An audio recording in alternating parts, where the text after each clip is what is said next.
Oke teman-teman, kembali lagi di channel saya. Setelah episode sebelumnya yang sangat seru, kini kita kembali dengan episode yang baru, dengan bocoran cerita yang saya angkat dari novel. Dan jangan lupa subscribe dulu bagi kalian yang suka. Dan sekarang saya mau menceritakan bocorannya kembali. Dan jangan lupa untuk subscribe, klik loncengnya, dan juga lupa like. Selamat menikmati. Gaskeun. Long Tianying mengatakan hal ini untuk membuktikan kepada Long Hao Chen pentingnya alat ilahi, dan jika alat ilahi mampu melakukan hal sebanyak ini, tidak ada yang bisa dikatakan tentang peran alat supra ilahi. Setelah kamu tumbuh, kamu pasti akan menjadi penerus kuil ksatria kami.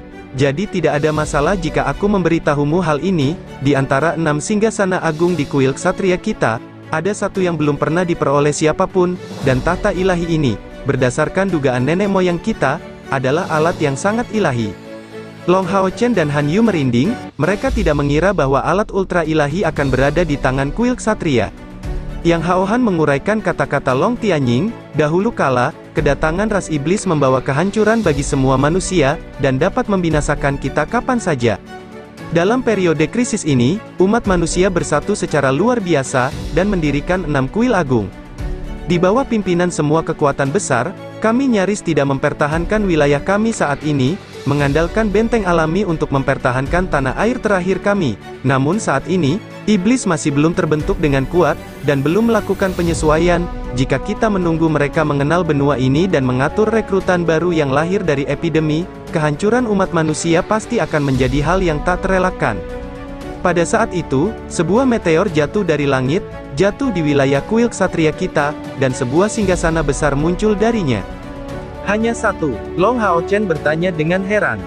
Yang Hao Han mengangguk, benar, hanya satu. Tahta raksasa ini tampak anggun, dan memancarkan aura suci yang sangat kuat, mengeluarkan kekuatan tertinggi, awalnya terbungkus dalam meteorit raksasa, dan muncul setelah meteorit tersebut hancur berkeping-keping. Meteorit itu terbuat dari berbagai jenis logam dan permata. Nenek moyang kita mengumpulkan semua pengrajin, alkemis, dan ksatria seluruh aliansi, dengan menggunakan singgasana ilahi yang telah jatuh tersebut sebagai model dan kekuatannya sebagai panduan, mereka membangun 5 singgasana ilahi, yaitu tahta ilahi yang penuh teror dan kesedihan, tahta kehancuran dan pembantaian ilahi, tahta pertahanan dan pengampunan ilahi, tahta kebijaksanaan dan jiwa ilahi, tahta ketertiban dan hukum ilahi. Ini adalah pertama kalinya Long Hao Chen dan Han Yu mendengar nama lengkap dari 5 tahta ilahi itu, dan ini hanya meningkatkan rasa ingin tahu mereka terhadap alat ultra ilahi. Long Hao Chen bertanya, lalu, ketika membuat 5 singgasana ilahi ini, bagaimana mereka tahu tentang kekuatan singgasana ilahi yang keluar dari meteorit yang jatuh itu? Tanpa mengetahui kekuatan tepatnya, data apa yang mereka gunakan? Yang Hao Han menjawab, berdasarkan catatan lama, beginilah kelanjutannya. Setelah meteorit tersebut pecah, terbentuklah 5 massa yang masing-masing terdiri dari logam dan permata. Tampaknya mereka memiliki daya tarik yang besar terhadap satu sama lain. Itulah sumber dari 5 tahta ilahi ini, mengenai kekuatan mereka. Mencapai titik ini, matanya tampak menunjukkan ekspresi kerinduan. Pada saat tahta asli muncul, itu diaktifkan sekali. Apa, Long Hao Chen dan Han Yu tidak bisa menahan diri untuk tidak berteriak ketakutan, jadi tahta ilahi ultra itu diaktifkan sekali. Tapi bukankah Anda mengatakan bahwa tidak pernah ada manusia yang berhasil menggunakan atau mengendalikan alat ultra ilahi ini? Yang Hao Han mengangguk, memang, tidak ada seorang pun yang mampu menguasainya. Ia melepaskan kekuatan besarnya dengan sendirinya, dan setelah kejadian itu, ia kehilangan kemegahan aslinya, dan tetap terbengkalai di kuil ksatria kita selama 6.000 tahun. Pada saat itu, iblis sedang menyerang kami secara menyeluruh. Setelah penyesuaian singkat, para iblis tidak mengirimkan pasukan mereka untuk menyerang kami, melainkan 72 dewa iblis yang datang secara pribadi untuk menyerang aliansi, di bawah pimpinan Kaisar Dewa Iblis pertama. Kami hampir tidak mampu menahan pasukan iblis, tetapi tidak mampu menyatukan 72 dewa iblis. Kemanapun mereka lewat, bencana terjadi, dan sejumlah besar tokoh kuat dari aliansi tewas di tangan mereka. Pada saat mereka hendak menyerang markas besar aliansi, Mereka dihadang oleh tahta ilahi yang asli, lebih dari 52 dari 72 dewa iblis tersisa, sementara yang meninggal menunggu untuk dibangkitkan di pilar masing-masing. Untuk penyerangan ini, para iblis tidak membawa pilarnya sendiri. Saat itu, nenek moyang kita mengira umat manusia akan hancur. Mayoritas mereka tewas dalam pertempuran, dan sisanya langka. Terlebih lagi, mereka tersebar di seluruh aliansi, dan tidak dapat tiba tepat waktu untuk menyelamatkan markas. Pada saat itu, 5 singgasana ilahi masih dalam tahap perencanaan, dan hampir semua pengrajin dan pandai besi berkumpul di sekitar singgasana ilahi tersebut. Jangankan pertahanan aliansi ditembus, kekalahan orang-orang ini di tangan 72 dewa iblis saja sudah cukup untuk dianggap sebagai pukulan fatal bagi aliansi. Saat itu, para perajin dan pandai besi ini menyaksikan keajaiban di antara keajaiban. 52 dewa iblis sedang menyerang bagian dalam markas kami. Ketika mereka melihat tahta ilahi yang asli ini, tentu saja, mereka merasakan kekuatan besar darinya, dan segera bertindak melawan tahta ilahi yang asli, bersiap untuk mengambilnya. Tetapi pada saat ini, kekuatan tahta ilahi yang asli meletus. Dirangsang oleh suatu kekuatan, tiba-tiba muncul cahaya yang sangat cemerlang. Di langit, awan 9 warna turun, dan kemudian, tahta aslinya tiba-tiba terpisah, mengambil bentuk baju besi dan pedang ilahi yang menyala dalam 9 warna. Armor itu tampak hidup, menggenggam pedang suci untuk melancarkan serangan ke arah iblis. Serangannya sangat sederhana, dan lintasannya membentuk 10 karakter di langit, yang masing-masing bukan milik bahasa dunia ini. Sebelumnya, hanya 18 dari 52 dewa iblis yang berhasil bertahan hidup, tapi Kaisar Dewa Iblis generasi pertama terluka parah. Pada titik ini, wajah Yang Haohan dan Long Tianying memerah luar biasa, nafas mereka menjadi tergesa-gesa, dan mereka sama sekali tidak mampu mengendalikan perasaan bangga dan gembira. Long Hao Chen dan Han Yu merasakan darah mereka mendidih. Tahta ilahi yang asli, mengandalkan pedang menyala 9 warna, menggambar bentuk 10 karakter dan benar-benar menyingkirkan 34 dewa iblis, melukai Kaisar Dewa Iblis dengan parah. Kekuatan macam apa itu? Ini tidak lain adalah kekuatan dewa. Long Hao Chen bertanya dengan suara kaget, apakah nenek moyang kita mampu membedakan karakter itu? Yang Haohan menggelengkan kepalanya, mereka tidak dapat membedakannya. Seperti yang saya katakan, ini bukanlah bahasa dari dunia ini. Namun mereka jadi paham maksudnya, karena pada saat kemunculannya seolah meninggalkan respon di benak setiap penontonnya, dan kata-kata ini adalah tahta ilahi dari keabadian dan penciptaan, tahta ilahi dari keabadian dan penciptaan. Long Hao Chen mengulangi kata-kata mengejutkan ini, tidak mampu mengendalikan perasaan kaget. Yang Haohan menarik napas dalam-dalam, justru karena para pengrajin dan pandai besi itu menyaksikan kekuatan singgasana keabadian dan penciptaan ilahi, mereka menjadi memahami apa itu singgasana ilahi. Dari sini, mereka bekerja keras, melewati 3 generasi hingga akhirnya membuat 5 tahta ilahi lainnya. Ketika singgasana ilahi selesai dibuat, setiap kuil pada awalnya seharusnya diberikan 1. Tetapi setelah itu, diketahui bahwa singgasana ilahi semuanya memiliki atribut cahaya, dan sepertinya mereka hanya akan menyetujui para ksatria sebagai partner mereka. Oleh karena itu, setelah pengalaman beberapa ratus tahun, 6 tahta ilahi akhirnya ditinggalkan di kuil ksatria kita. Setelah mengatakan ini, Yang Haohan memiliki perasaan bangga yang tulus. Benar, selama 6.000 tahun terakhir, ini adalah kebanggaan terbesar kuil ksatria. Dan dapat dikatakan bahwa alasan mengapa kuil ksatria mampu tetap menjadi kepala dari 6 kuil besar pada sebagian besar waktu, jelas terletak pada 6 singgasana ilahi ini. Melihat bagaimana Long Hao Chen dan Han Yu tampak bersemangat di luar kendali, Yang Haohan berkata, sekarang, kalian harus memahami aspek mengerikan dari alat ultra ilahi. Jika perisai siput matahari dan bulan ini benar-benar dapat menampilkan kekuatan alat supra ilahi, itu mungkin benar-benar menjadi aset dalam melawan Kaisar Dewa Iblis dan kekuatan 5 Dewa Iblis teratas. Yang Haohan menarik napas dalam-dalam, menatap Long Hao Chen dengan sangat serius. Hao Chen, yang paling saya harapkan adalah suatu hari nanti, saya akan dapat melihatmu mendapatkan pengakuan atas tahta ilahi dari keabadian dan penciptaan. Jika kamu berhasil, kita manusia akan memiliki harapan untuk menghancurkan iblis secara menyeluruh, dan mendapatkan kembali kendali atas benua ini. Kamu adalah putra cahaya, dan telah mencapai tingkatan dewa pilihan, jadi kamu sekarang adalah harapan terbesar kami. Jika bahkan dengan karunia seperti itu, kamu masih tidak dapat memperoleh pengakuan dari singgasana keabadian dan penciptaan ilahi, saya khawatir singgasana ilahi ini tidak akan pernah muncul di dunia nyata. Jangan kecewa dengan pembatasan yang diberikan aliansi kepadamu. Itu karena terlalu banyak harapan yang diberikan padamu.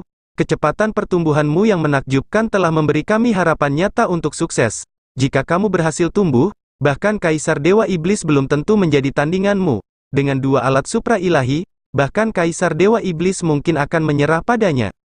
Long Hao Chen mengangguk dalam diam. Kakek Yang, saya tidak pernah menyalahkan aliansi dalam hidup saya. Saya tahu bahwa semua orang melakukan semua yang mereka bisa untuk saya.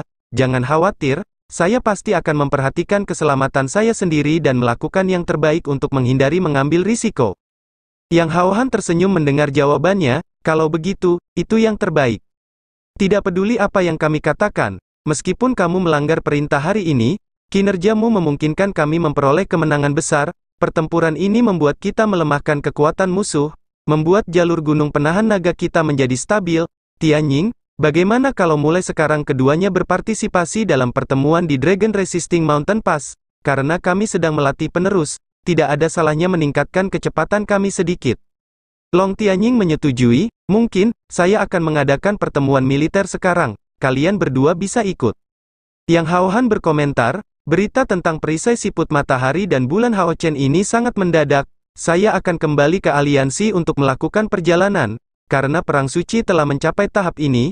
Kita harus memikirkan masa depan. Saya akan mengumpulkan 6 kuil besar untuk pertemuan. Jadi saya serahkan jalur gunung penahan naga kepada Anda untuk saat ini. Long Tianying dan Yang Hao Han telah bekerja bersama selama bertahun-tahun. Dia segera memahami makna tersembunyi di balik kata-katanya, dan mengangguk tanpa ragu. Tenanglah dengan saya di sini, bagaimanapun, jika keadaannya menjadi lebih buruk, maka kita hanya bisa. Pada saat ini, dia berhenti di tengah kalimatnya. Kedua ksatria ilahi kemudian saling bertukar pandang, mata mereka agak dingin. Long Hao Chen dan Han Yu memulai. Meskipun Long Tianying tidak mengatakannya dengan jelas, dapat dipahami dari kata-katanya bahwa kuil ksatria tampaknya sebenarnya memiliki kartu truf lain, yang bahkan mampu melawan 8 dewa iblis yang memimpin pasukan. Persiapan 6.000 tahun ini memang tidak sia-sia.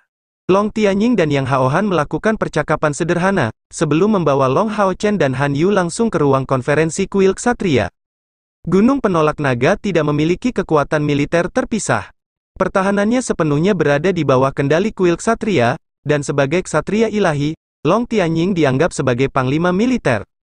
Ketika Long Xingyu masih hadir, Long Tianying berencana untuk menyerahkan peran ini kepadanya.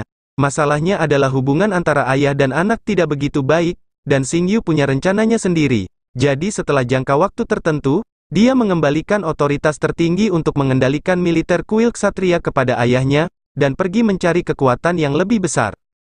Saat ini, ruang konferensi dapat dikatakan sangat mempesona. Pada saat Long Hao Chen dan Han Yu mengikuti Long Tianying memasuki ruang konferensi, mereka melihat setidaknya 20 ksatria esensi emas. Dengan beberapa dari mereka adalah perwira berpangkat sangat tinggi yang mengenakan baju besi tingkat legendaris. Otoritas Long Tianying di Dragon Resisting Mountain Pass tidak perlu dipertanyakan lagi. Segera setelah dia masuk, semua ksatria yang hadir berdiri, meletakkan tangan kanan mereka di dada, menghasilkan suara logam yang bergema. Long Tianying membawa Long Hao Chen dan Han Yu ke kursi utama, di mana dia memberi isyarat kepada perwira tinggi untuk duduk. Tentu saja, Long Hao Chen dan Han Yu tidak memiliki tempat duduk sendiri, dan berdiri di belakang Long Tianying. Namun Long Hao Chen sebenarnya menjadi titik fokus semua orang yang hadir. Para ksatria esensi emas semuanya merupakan tokoh terkenal di kalangan para ksatria suci, dan oleh karena itu mereka cukup akrab satu sama lain. Di balik setiap armor gold essence ada Saint Knight yang kuat dan terkenal.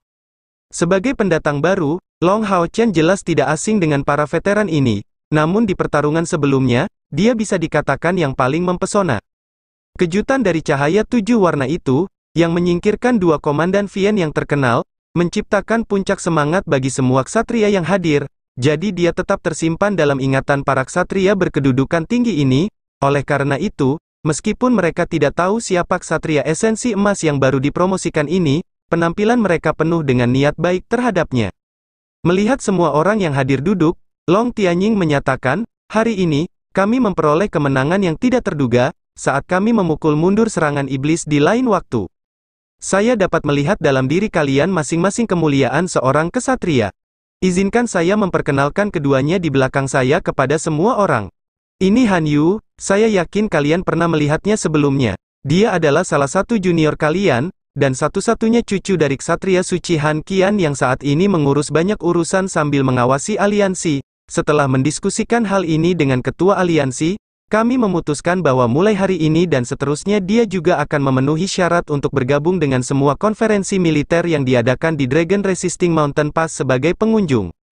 Kelompok Ksatria tetap diam, dan hanya mengangguk sebagai jawaban.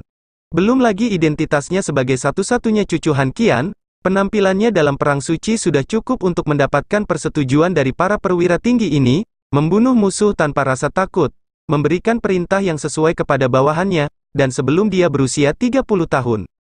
Dia sudah menjadi Temple Knight dari langkah ke-7.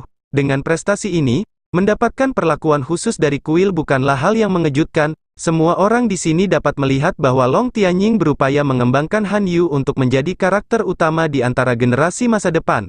Mengingat kinerja yang luar biasa, dia kemungkinan besar akan menjadi ksatria ilahi dalam waktu dekat. Han Yu maju selangkah, membungkuk dengan hormat standar ksatria, sebelum kembali ke belakang Long Tianying. Long Tianying mengalihkan pandangannya ke Long Hao Chen, yang ini adalah ksatria esensi emas yang baru dipromosikan. Di atasnya ada Gold Essence Armor ke-12, saya yakin semua orang melihat penampilannya di medan perang.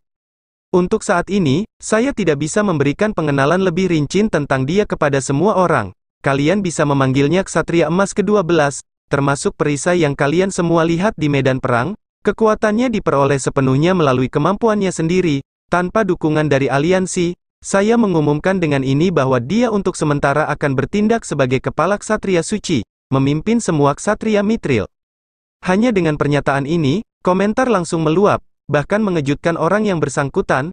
Bagaimana dia bisa tahu bahwa kakeknya benar-benar akan memberinya tugas yang begitu penting?